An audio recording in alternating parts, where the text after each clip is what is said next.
Dude, what's up, man? It's your boy Richardson from Minimum Wage to Millionaire. If you're new here, welcome. If you've been here, welcome back.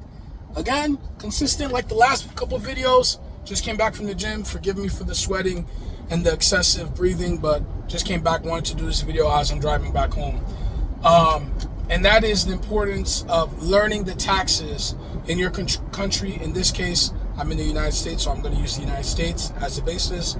Learning the tax code and learning the tax rules and laws in this nation is one of the benefits, one of the ways that you could build your wealth, believe it or not.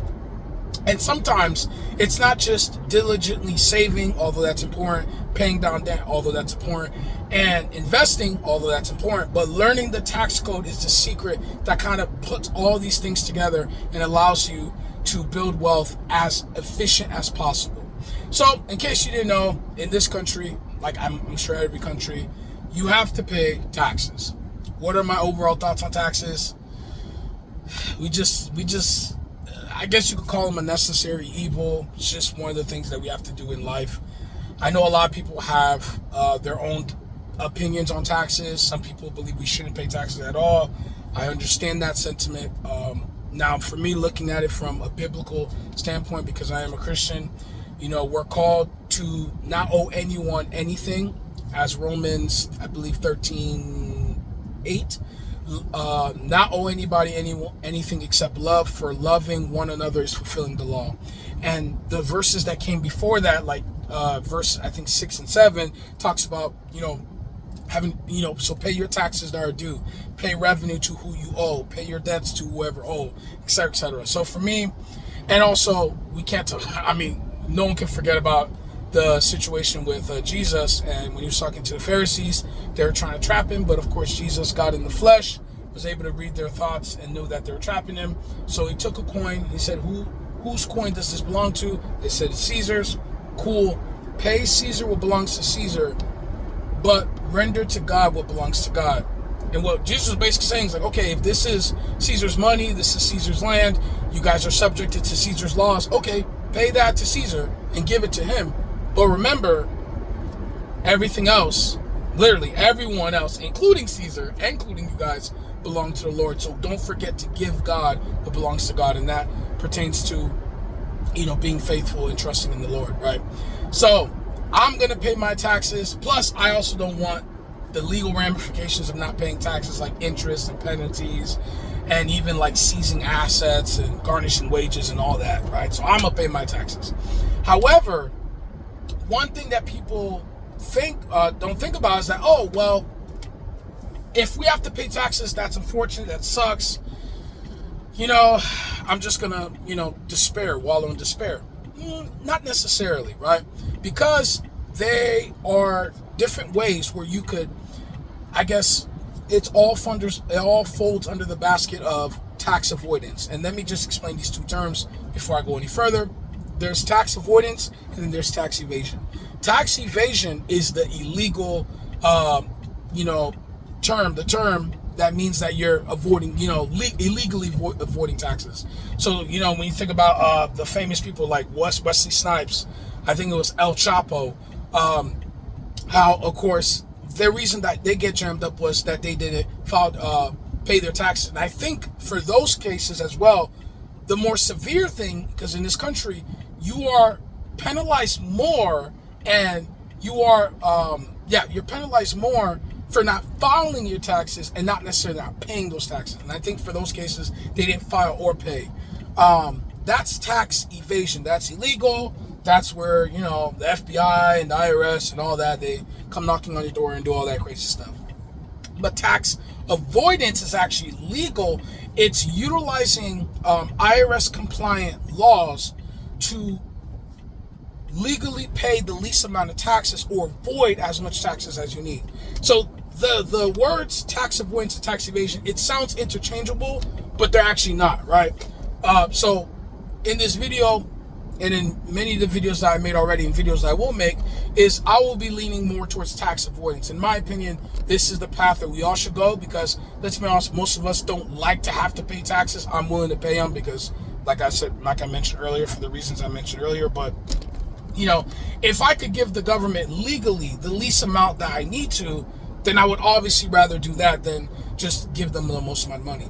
So some of the things that we talked about, like I said, the 401ks, IRAs, HSAs, but also in the tax code, one thing you'll notice, well, two things, I'll give an example, is that the tax code benefits business owners by giving them access to business deductions, which they can write off on their taxes. That's one of the reasons why when you see somebody that does like Uber Eats or DoorDash like myself, right, we're able to write off the miles pertaining to that business, as long as it's by the IRS compliance is ordinary and necessary for the business, which I think no one would disagree that when you're driving for Uber Eats, you're putting miles in your car, that is necessary for the business. So you can write that off. Things like a portion of my phone expenses, at least the business portion, I can write that off, et cetera, et cetera. Whereas if you're a W-2 worker, which is technically an employee, you don't get the benefits of that deduction. Unless your company itself gives you like a work phone that they pay, or unless they give you some type of per diem or some type of allowance where they will pay a portion of your phone bills or something like that, like some type of agreement, you got to just eat that. That's all yours. And the worst thing is that you got to eat that from your after-tax earnings, right? Whereas for me, I get to deduct that so that it's excluded from my taxable earnings, right? And obviously, I just use Uber Eats, for example, because that's what I do, but this is applicable for really any business. Again, the most important part is that it has to be ordinary and necessary to your business. Don't try to play the game where you just claim deductions for the sake of claiming deductions, because the IRS will, of course, audit you. And if you can't prove it, unlike the court of law in the United States where you are innocent until proven guilty, with the IRS, it really works like, you're guilty, we know you're guilty, prove us wrong. And if you don't have that proof, not only are we going to revoke all those deductions you claim, but then the penalties and fees, because technically you're late, you're gonna have to just pay that, right? So make sure you are IRS compliant. Another thing is that the tax code benefits investors. You'll notice that there's multiple tax brackets. In the United States, we have what's known as progressive tax system, meaning the more money you earn, the higher your tax bracket would be. Now, one of the misconceptions or myths is that, if I'm in the 24% tax bracket, all of my income is taxed at 24%. That is actually not the case. It's one of those things I had to learn, and one of the biggest tax, I guess, holdings that I put on myself that prevented me from earning more money, because I was like, man, I want all my money to be taxed at that. But it's only the income that's in that bracket that's taxed at that rate. For example, everybody pays the 10% tax bracket because that's the lowest tax bracket in the country. When you're wealthy, you may climb to the, I think it's 32 or 37% tax bracket, but all the income that falls below that is still being taxed at those lower rates. It's only the income in that bracket that's taxed at that higher rate. So your effective tax rate is actually going to be less than 37%, right? And that was one of the things that I didn't know, and that's some of the things that, let's be honest, a lot of us kind of held us back from earning more income, because we just presumed that, all my income is going to be taxed at the rate because this is my marginal tax rate. That's not true, right?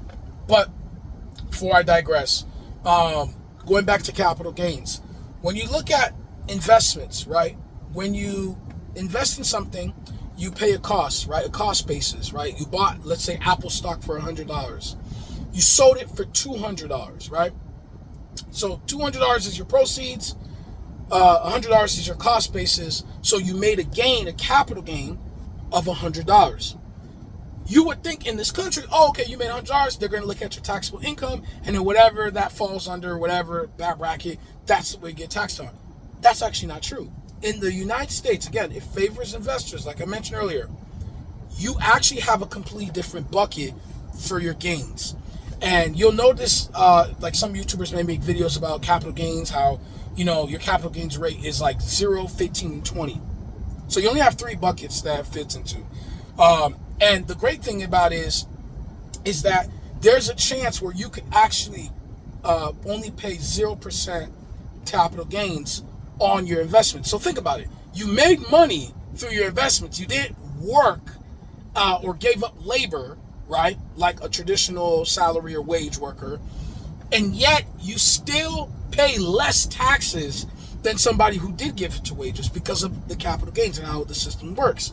And it's one of those things that, as I continue to learn, it made the importance of investing that much more beneficial. Even before that knowledge, or even before that nugget of information, I always knew the importance of investing. Hey, because at some point in time, you're not going to be able to physically work anymore or mentally work anymore through old age or some type of, unfortunately it happens, disabilities or anything like that.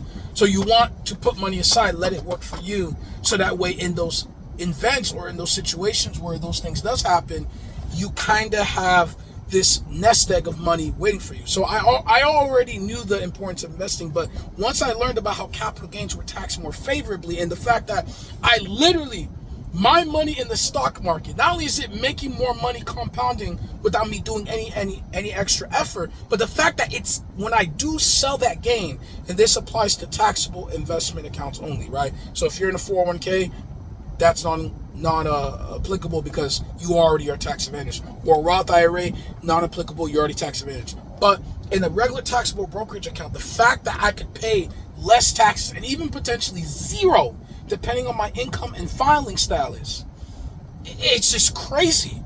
But it's one of those things that once you learn, it shapes the way you make money differently. And this is why one of the things is that, although I don't mind being a W-2 employer, because you still get some benefits like 401ks and stuff like that, eventually my goal is to branch out and do self-employment. Hopefully this YouTube channel becomes monetized at some point, which I can make this a business. Again, I do Uber Eats on the side, so I got money going through there.